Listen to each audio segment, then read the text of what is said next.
Well, we are back in the middle of the story of Jacob, and we're going to have several chapters on Jacob. He's a fascinating character in Scripture. And I'm going to just jump right into it by reminding you of where we have been. From the last episode, Jacob is on the run for his life from his brother Esau because he and his mother Rebekah have deceived Isaac into giving his blessing to Jacob instead of to Esau. While he's on the run, he lays his head on on a rock at night to get some sleep, and God shows up in this amazing vision of angels ascending and descending up and down a stairway into heaven. He gets up in the morning and gives him a renewal of the covenant, reminding him, "You better come back to this land because this is where I'm going to do my work through you." And then he gets up the next day. He puts an altar there to remind him of that as the place that he must come back to. And then he heads on his way. He's now on the run for his life from his brother Esau. And now we get to where he's heading in chapter 9 of Genesis, beginning with verse 1, in something that well, the last half of the chapter is what this is all about, the baby making contest. But we got to get to the contest first and why the reason for the contest. So let's take a look at the whole chapter, including a whole bunch of chapter 30 as well. Chapter 29, verse 1. Then Jacob continued on his journey and came to the land of the eastern peoples. There he saw a well in the open country with 3 flocks of sheep lying near it because the flocks were watered from that well. The stone over the mouth of the well was large. When all the flocks were gathered there, the shepherds would roll away the stone from the well's mouth and water the sheep. So they would have a massive stone over the well because they didn't want people stealing their water. And if you make it big enough and you've got to have a whole bunch of shepherds show up, then when an individual straggler comes by and wants to steal water, they can't. So they didn't have locks like we have today. So a big boulder would be it. Then they would return the stone to its place over the mouth of the well. Jacob asked the shepherds, "My brothers, where are you from?" "We're from Haran," they replied. He said to them, "Do you know Laban, Nahor's grandson?" "Yes, we know him," they answered. Then Jacob asked them, "Is he well?" "Yes, he is," they said. "And here comes his daughter Rachel with the sheep." "Look," he said, "the sun is still high. It is not time for the flocks to be gathered. Water the sheep and take them back to pasture." "We can't," they replied, "until all the flocks are gathered and the stone has been rolled away. Like, we're waiting for other people to show up to move this thing. It's too big. Until it's been rolled away from the mouth of the well, then we will water the sheep." While he was still talking with them, Rachel came with her father's sheep, for she was a shepherd. When Jacob saw Rachel's daughter of his uncle Laban and Laban's sheep, he went over and rolled the stone away from the mouth of the well and watered his uncle's sheep. Yeah, dude, right? Verse 11. Then Jacob kissed Rachel and began to weep aloud. He had told Rachel that he was a relative of her father and a son of Rebekah. So she ran and told her father. As soon as Laban heard the news about Jacob, his sister's son, he hurried to meet him. He embraced him and kissed him and brought him to his home. And there Jacob told him all these things. So we've got another encounter at the well. This is at least 3 in Genesis so far. It was where God met Hagar twice. Servant, where the servant found Rebekah, who eventually married Isaac and who now gave birth to this Jacob, who's now coming to the well, doing his feat of strength in front of the good looking girl who shows up. And whereas we know he will eventually find his one of 2 brides, both of his brides. Yeah, we'll get to that in a moment. Um, Plus, we've had 2 other times already in Genesis disputes over wells with other kings that we kind of skipped across along the top of quickly because they weren't core to the story we were telling. Um, so, what is it with wells in the Bible? Well, I'm gonna we'll talk about it, but I may actually disappoint a couple of you with the way I talk about it. Here's what it is with wells in the Bible. Not everything in the Bible has a spiritual meaning. Some things like wells are just circumstantial. So why all the stuff about wells? Well, because everyone had to come to a well. And because wells were a source of wealth. Why? Because water in the desert, water is gold. Water means more than anything. And so everybody gathered at the well because that's where the water was. Everybody fought over the wells because that's what you lived or died by. So the idea that people meet at wells on a regular basis in the Bible is doesn't really have a spiritual meaning. It's just simply the way their circumstances were. You know, that's where you met people because that's where everybody had to show up at some point or another. So if you go to a new place and you want to find somebody in the town, hang out at the well. Either they or somebody who knows them will come by in record time because everybody's got to come to the well every single day, or at least a representative of them does. So Pay attention to the wells in the Bible, but don't over spiritualize them. Eventually, Jesus will meet a woman at one of the wells we've already seen, in fact. But when we over spiritualize circumstances, we can miss what really matters. So we do have a tendency, just like last week with Jacob's ladder. It's like, oh, this must be the gateway where you actually get to heaven. Well, Jacob misunderstood that. It's not actually what it was. What mattered was the message that was being given. We can look at this and go, wells. Oh, it must be all about wells. Let's do a sermon series on wells. And at some point we may, because there's interesting stories around them. But the wells aren't the point. So don't over spiritualize the circumstances, either in the Bible or in your own life. Sometimes we look around and we go, oh, God must be because I'm at this place. And God is far more interested in your character than in your circumstances. He's more interested in who you are than where you are.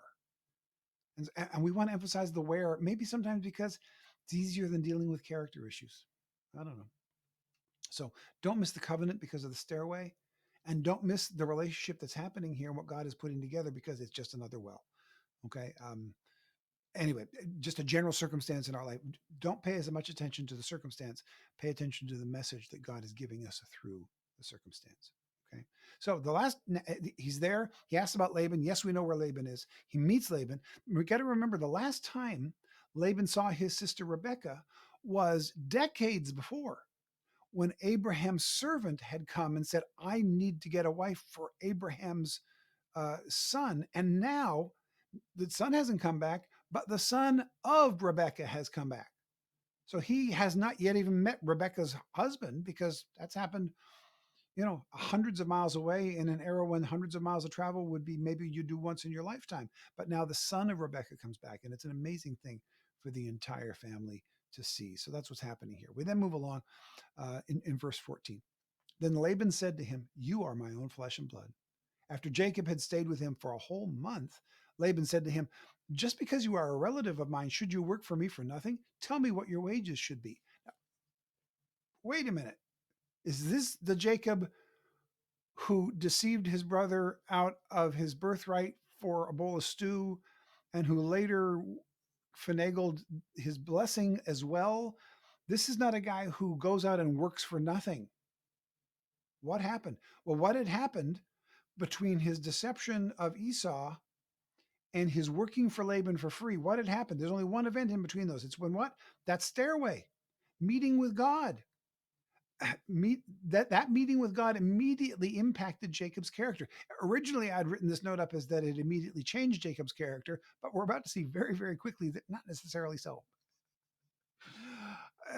But it has an impact at least. Here he is for a month working for nothing instead of trying to figure out a way to cheat the guy.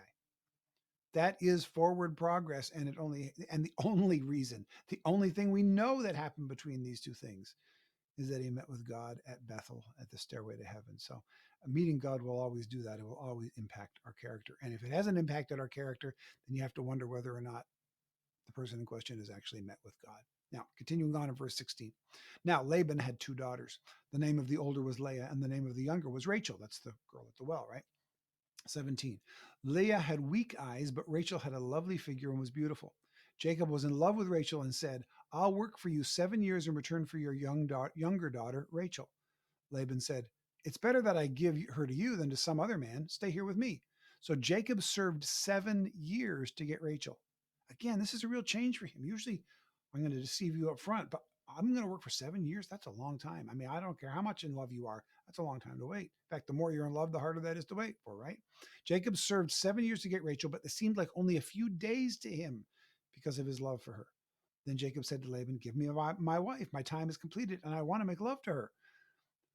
There's that phrase again, right? These newer translations do it. The old translation said lay with her or know her. This is make love to her. He wants to have sex. Come on. That's what he's talking about. I wish we could just use direct language. Anyway, we'll move along. Verse 22. So Laban brought together all the people of the place and gave a feast. But when evening came, he took his daughter Leah, sorry. Yeah, no, Leia's the Star Wars one. I always get, this is Leah, not Leah. He took his daughter Leah and brought her to Jacob, and Jacob made love to her. There's a phrase again. And Laban gave his servant Zilpah to his daughter as her attendant. When morning came, there was Leah. So Jacob said to Laban, "What is this you have done to me? I served you for Rachel, didn't I? Why have you deceived me? Again with this family, what is going on? It's so crazy." Um, and how do you marry a woman, sleep with her that night, have sex with her that night? Yeah, it's the wedding night. Yes, it's your first time, but still. And then you don't know it's another woman until the light comes on in the morning? What's going on here? The best we can surmise or suppose is they did have very complicated ceremonies for marriages in that day that often included consummation. I even I think it's true that some Mennonite and um, and other kind of old school religious groups, even in America, have had. They may not still practice it. Like the Puritans, I believe, even had a consummation as part of the ceremony, as in you get married and then you go into the chamber and there's just a sheet or some kind of a curtain between you and the party goers, and you go in and you consummate the marriage, and then as you open up the drapes, there's all your family right there celebrating with you that you just consummated the marriage, and you go about the those ceremonies are common throughout the world. It's completely creepy sounding to us, but that's not unusual around the world, and especially in the Middle East. So it appears as though there was some kind of a situation where the consummation may have even been a part of the wedding ceremony. It could have been that there were other people around, so that you're quiet, it's dark, you don't want to say anything. He's never touched either of the women before, so he wouldn't know them by touch. It's all weird. It even seems feels creepy to talk about it, but somehow or another, he doesn't know it's Leah until the very next day. But again, don't get so concerned with the circumstances and trying to figure out how this could happen that we miss the point. This is why we talked about it earlier. Don't get hung up on the ladder. Don't get hung up on the well. And don't get hung up on this weird circumstance of him not recognizing the woman until the sun comes up the next morning. That's not the point. What is the point? Check this out. Let's continue to read, going to verse 26. Laban replied, "It is not our custom here to give the younger daughter in marriage before the older one. Finish this daughter's bridal week. Then we will give you the younger one also in return for another 7 years of work." Well, it would have been nice to know that in advance, Laban. Of course, Laban's a deceiver too, just like Jacob has been all of his life. Okay. It's just the family. Verse 28. And Jacob did so. He finished the week with Leah, right? And then Laban gave him his daughter Rachel to be his wife. Laban gave his servant Bilhah to his daughter Rachel as her attendant. Why are we mentioning the servants? We'll find out real quick. Okay. Verse 30. Jacob made love to Rachel also, and his love for Rachel was greater than his love for Leah. Oh, two wives, you love one better than the other. That can't turn out well. And he worked for Laban for another 7 years. So, what is the point here then? Here it is. External motivation, like laws and rules, didn't change Jacob's character. He was impacted by the latter, but before that, the he was never motivated by love. He was motivated by his own desires. He meets with God, and then he falls in love. And between those two things, it will cause a change of character if you're paying attention. External laws, law, external motivation, laws and rules do not change people's character. Now we need laws and rules, but the Bible tells us that the law is made for the lawless. Right? If everybody's behaving, you don't need to pass laws. You only pass laws when people are breaking the covenantal agreement between us that we'll treat each other well. And when we start treating each other poorly in like a new way that nobody ever thought of, then they got to go, oh, we got to pass a law against that now too. We never thought somebody would do that to somebody else, but we got to pass a law for it. Until somebody behaves badly, we don't pass a law against it. So laws are made for the lawless. In other words, that's the point. The point of the law is we got a bunch of people who are not motivated by love, who are not living by good character. So we've got to put up an artificial barrier between us and them so they don't hurt us or they don't hurt somebody else. That's what laws and rules are about. So that external motivation of laws and rules doesn't change anybody's character, and it didn't change Jacob's character. He knew what the law was, he knew what the covenant was, and he was still a deceiver. So what does change our character? Only internal motivation does that. Faith, meeting with God; love, falling in love with Rachel. That's what changes his character. He is now a more honest person. He will work hard for 7 years. He'll work hard for a month without wages. He'll work hard for 7 years to get the woman that he loves. And when he's given the wrong woman and says, in order to get the woman you really do love, you got to work another 7 years, he agrees to that as well. That's really extraordinary. It is totally motivated by love now. It's a different situation. So he gets Rachel as his wife after the first week that he spends with Leah, because it was an entire marriage week back then, but only with the promise of 7 years more work. The old Jacob would have run off with her before the 7 years. He'd have taken Rachel, and the next night he'd have been gone. But he's like, no, I'm in love with her, and I want us to live a peaceable life. And so I'm not going to be I'm already on the run from my brother. I'm not going to be on the run from my father in law as well. Right. So the love changes him. So again, the encounter with God has changed him. Falling in love with Rachel has changed him. He's now trying at least to do the right thing. But what's the likelihood that this family is going to stay on the straight and narrow for any length of time? Let's take a look at what happens next. Verse 31. When the Lord saw that Leah, Star Wars is in my head, last name Vaters, I can't help it. When the Lord saw that Leah was not loved, he enabled her to conceive. But Rachel remained childless. Leah became pregnant and gave birth to a son. She named him Reuben, for she said, "It is because the Lord has seen my misery. Surely my husband will love me now." She conceived again, and when she gave birth to a son, she said, "Because the Lord has heard that I am not loved, he gave me this one too." So she named him Simeon. Again she conceived, and when she gave birth to a son, she said, "Now at last my husband will become attached to me, because I have borne him 3 sons." So he was named Levi. She conceived again, and when she gave birth to a son, she said, "This time I will praise the Lord." So she named him Judah. Then she stopped having children. And now the baby making contest begins. So let's take a look at the baby making contest here. We've got Leah. She gives birth to Reuben, Simeon, Levi, and Judah. Again, don't over spiritualize this. By the New Testament, a lot of these issues, how beautiful a woman is or how well she's able to conceive, they fade into the background, and character is really what matters. But now we're in an incomplete era of incomplete understanding of who God is. And so this idea of having more babies and that being God's blessing is part of the way they understand it, even if it isn't the way God actually operates with us. So we have these four, and now we jump to chapter 30, because Rachel's going to have to respond to this. Now, chapter 30, verse 1. When Rachel saw that she was not bearing Jacob any children, she became jealous of her sister. So she said to Jacob, "Give me children, or I'll die." Jacob became angry with her and said, "Am I in the place of God who has kept you from having children?" Then she said, "Here is Bilhah, my servant. Sleep with her so that she can bear children for me, and I too can build a family through her." I'm exasperated with being exasperated with these people, right? How many bad ideas is this family not just going to do, but repeat? We've already seen what happens with the "hey, sleep with my servant" thing, but it happens. Verse 4. So she gave him her servant Bilhah as a wife. Jacob slept with her, and she became pregnant and bore him a son. Then Rachel said, "God has vindicated me. He has listened to my plea and given me a son." Because of this, she named him Dan. Rachel's servant Bilhah conceived again and bore Jacob a second son. Then Rachel said, "I have had a great struggle with my sister, and I have won." So she named him Naphtali. So Rachel has Bilhah, and Bilhah has two kids that are now legally considered Rachel's. We have Dan and Naphtali.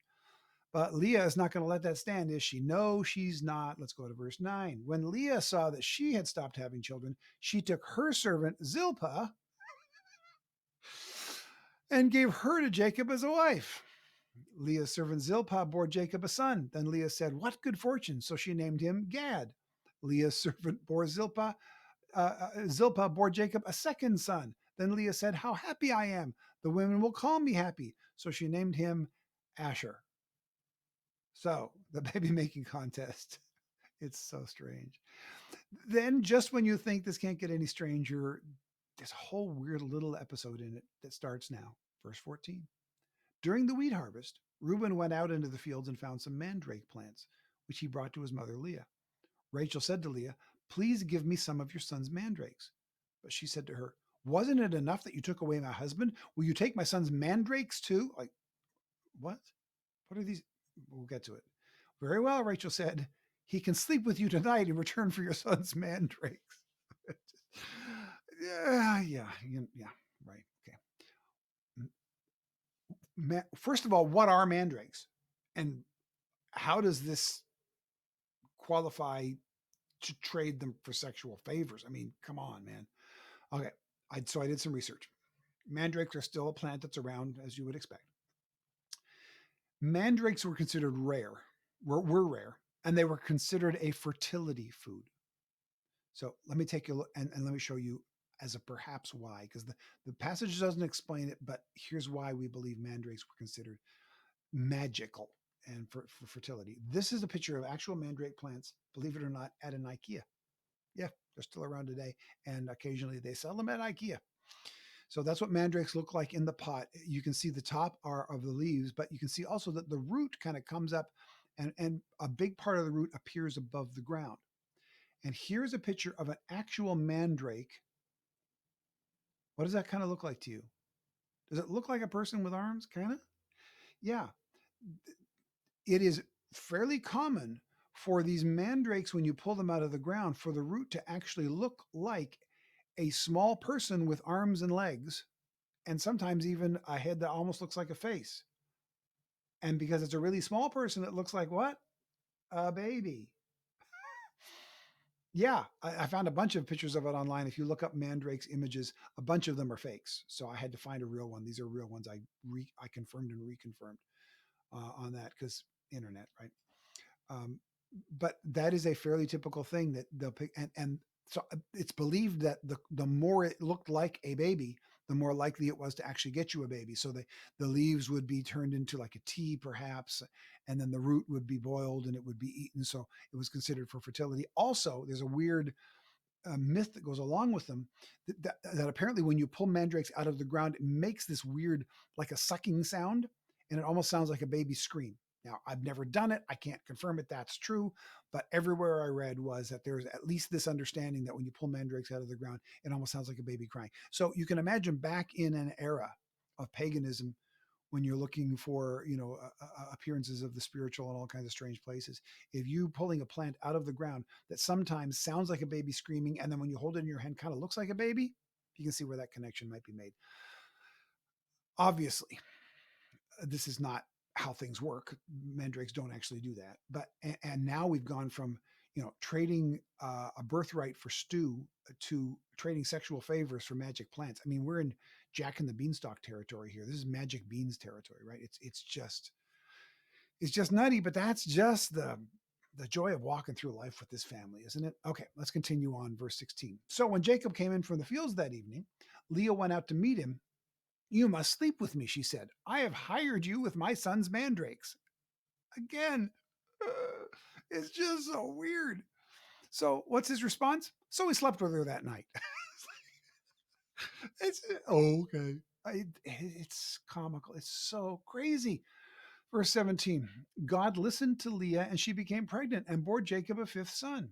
Then Leah said, God has rewarded me for giving my servant to my husband. So she named him Issachar or Issachar, depending on how it's pronounced. Leah conceived again and bore Jacob a sixth son. Then Leah said, God has presented me with a precious gift.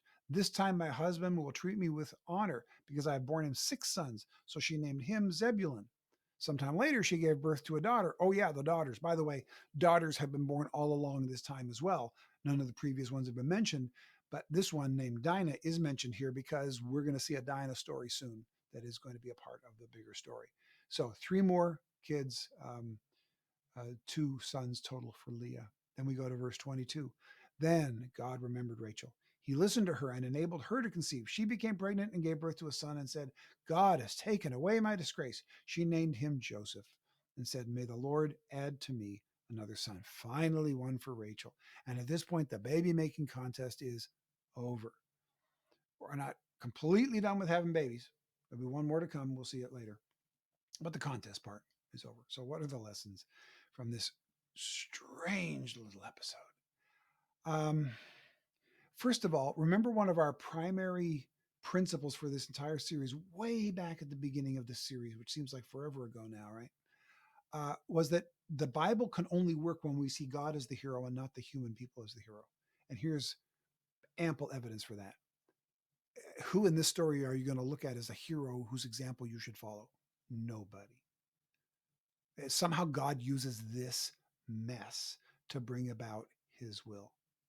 And then these 11 men, with one more still to come, will give birth to the 12 tribes of Israel. These are the names of the 12 tribes of Israel, with a couple exceptions that we'll get into as the story goes along. So the tribes of Israel are evidence that God can use anyone to fulfill his purposes. If God can use this mess, this weird baby making contest, including selling roots and leaves for sexual favors, if God can use that to produce the 12 tribes of Israel, through which Jesus comes to give us salvation, wow, then God can use anyone to fulfill his purposes and often does. Now, that doesn't mean that, okay, it doesn't matter what I do because God's going to fulfill his purposes. No, no, because although God can do anything he wants to through us, whether we're obedient or not, it works out better for us when we follow God's will. I want God's will to be done first, but I'd also like to participate in it so I can actually be a part of it, so I can be blessed by it, right? Why not do God's will and then also have it work out better for me because I'm following obediently into God's will? So it's not just, well, God can use anybody, so it doesn't matter how we behave. That's not true. Never has been true. But again, taking a look at this story, we look at these people now as the great founders of the faith, and we should because they were. But at the time, this family is just one huge "you might be a redneck" joke. I mean, right? Seriously, it's just so strange. But God's going to get his will done. He's going to get his will done no matter what. But I'd rather participate in it and be a person of good character and be able to look around and not be ashamed of what I've done in having God do his work in spite of me. Uh, God will always do his work in spite of me. It'll never be because of me, but I still would like to cooperate with his will being done. That's just a better way for my life to come about. God's will always be done, but I want to be sure that it is done through me with as much willingness on my part as possible. Well, that's the end of this weird, interesting story. As you can imagine, the weird stories with this family are not done. Next episode, we're going to see Jacob and Laban go head to head. It's building and it's going to explode next week. So come back for that next time. We'll see you then. Bye.